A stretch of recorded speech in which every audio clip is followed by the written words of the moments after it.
Hey everybody, Kartik Subramaniam over at ADHI Schools. Welcome to your real estate tip of the week.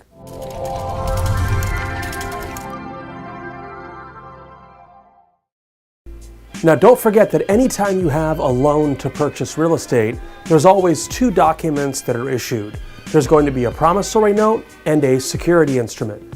The promissory note serves as the borrower's promise to pay and evidence of the debt. The security instrument collateralizes the loan. So the security instrument says, hey, if you don't pay like you promised on the promissory note, the bank can come take your house from you. So remember, real estate loans are going to have two documents. One is a promissory note where you promise to pay back the money. Another is the security instrument that says if you don't pay it back, the bank can take your property from you. Now in California, remember, we don't use mortgages as security instruments. The security instrument of choice in California is actually known as a deed of trust.